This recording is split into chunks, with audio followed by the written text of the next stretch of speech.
The trade deadline looms closer and closer. This one move made by Brad Stevens could unlock the Boston Celtics, with them going in pursuit of an ex-Boston Celtic and a guy that could add some much-needed bench depth. So will Brad Stevens go through and push for this move, and how will he teeter this roster as we get closer to the trade deadline, as Joe Mazzulla is looking to see his finalizations going into the playoffs? We'll be diving into all of that and more on this episode of Celtics Digest. I'm Bruce Velez, and you guys have been absolutely fantastic showing your love and support on the channel, which has been super, super appreciative. We're less than 10 subscribers as of recording right now to hit our goal of 6,000 subscribers, which I'm so thankful for you guys of almost reaching that goal, showing your support over the last couple months in the comment section, in the like button, and it's been really, really appreciated. So thank you guys so much, and your support definitely does not go unnoticed. Without further ado, though, let's dive into the video at hand. Make sure to grab a snack, as it is going to be an important one, as this would be a nice move for Boston if they went and did this move. And we're going to be looking at a projected trade from Bleacher Report, but one that's been brought up by many in the Celtics atmosphere as well. And I want to give a quick credit to my guy, Nick NBA, my boy over on Twitter and on YouTube. He's been on the show a couple of times, but he was one of the first to where I saw really post about this, and he also made a video on it with Celtics trade targets, 3 players who would make an impact, and he featured one of those guys that we are going to be talking about today. He's been the main pusher of this narrative, and I definitely want to give Nick his credit, as he definitely deserves it. But like I mentioned, we're going to look at an article courtesy of Bleacher Report, which lets us know one trade that every NBA team should propose right now. And for the Celtics, they say that the Celtics should go out and get a reunion with Javonte Green. Now, Javonte Green is obviously on the New Orleans Pelicans, and in this deal,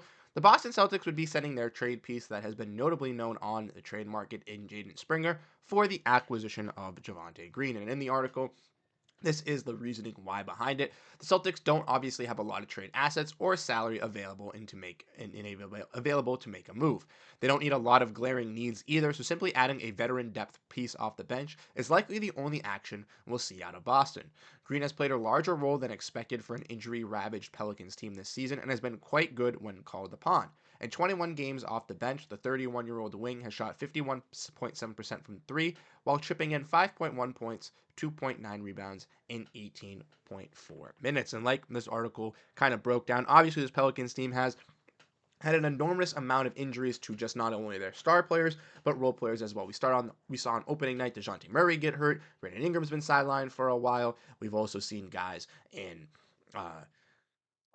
Zion Williamson get hurt as well, and that is what is really, really key with this Pelicans team. They've been ruffled through the injuries, and possibly trading for a guy in Jaden Springer could be a nice little rebound for their little season, and selling in a player in Javonte Green, who clearly has no role on this team for future purposes. We also want to look at the trade possibilities. Oops, hit the wrong button there. If we want to look at the trade possibilities here, as we can see, courtesy of Spot Track, that the trade would go through as of this very moment, even though the Celtics are strapped in the second apron. Trading Javonte Green for Jaden Springer qualifies both things for the Pelicans and the Celtics. As we know, the Celtics are a second apron team, so sending out a contract, they have to receive less money, and Javonte Green makes less than Jaden Springer. Jaden Springer's contract is right around $4 million, where Javonte Green's is right around the $2.5 million range, which is equal for the Celtics. The Pelicans, like I mentioned, could also value Javonte Green as well, as he could be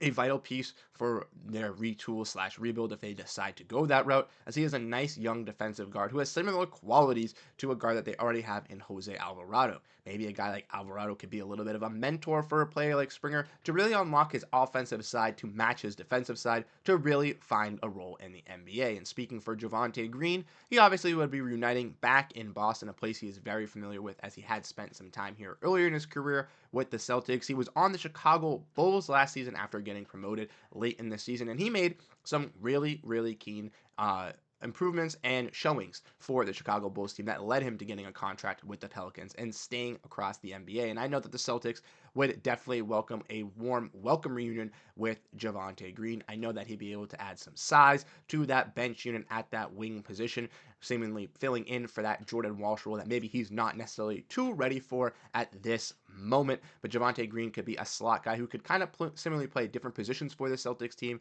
Could slot in at the 2, could slot in at the 3, could slot in the 4 on different lineups, and could be used as an outside scorer as he's shooting pretty solid from three-point range, but also as a really quality utility defender. But ultimately, with a move for Javonte Green, is this the slam dunk move?